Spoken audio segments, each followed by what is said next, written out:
चेंडू आपण पाहतोय क्षेत्ररक्षक आले, झाली चूक, चेंडू चाललाय सीमा पार। या चुकीचं रूपांतर नक्कीच येणाऱ्या काळामध्ये आपल्याला पाहायला मिळेल का? 6 चेंडू आणि आता गरज आहे विजयासाठी 19 धावसंख्येची।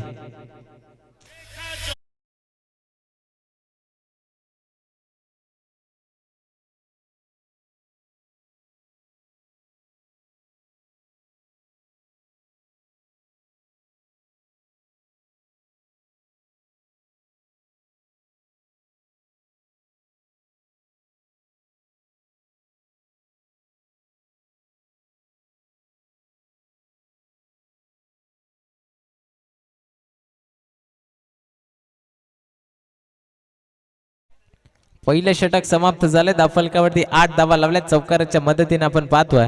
नवीन गोलंदाज लकी आलेत, आता स्ट्राइक एंड वरती फलंदाज सलामीला गेलेला नंदू। 6 चेंडू 19 ची गरज असताना 3 मोठे फटके खेळावे लागतील। पहिला चेंडू फेस करेल, पहिला चेंडू लॉफ्ट केला, चेंडूला क्षेत्ररक्षक आहेत आणि एक सोपा झेल कॅरी केलाय। धक्का क्रमांक लागत असताना तिसरा Nandu back to the out.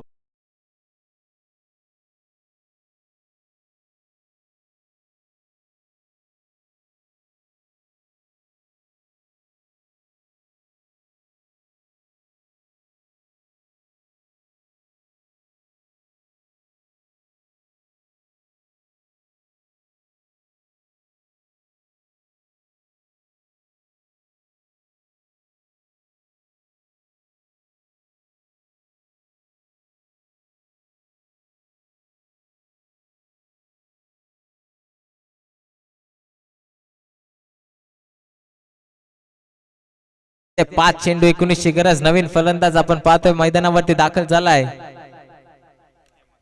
हेमंतला आपण पाहतोय। अकूट टप्प्याचा चेंडू सफलून खेळण्याचा प्रयत्न, पुन्हा एकदा क्षेत्ररक्षक आले, चेंडू पर्यंत पोहोचण्याचा प्रयत्न आणि इथे देखील झेल बादच्या स्वरूपात। धक्का क्रमांक लागत असताना आपण पाहतोय चौथा Hemant back to the pavilion.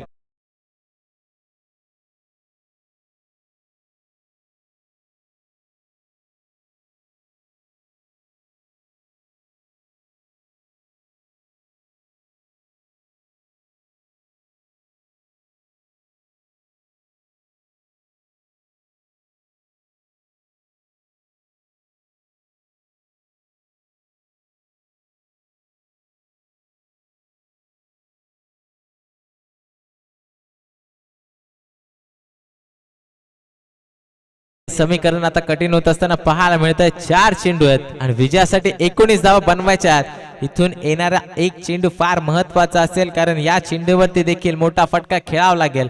गोलंदाजी मार्कवरती लकी सज्ज झालाय। पुन्हा एकदा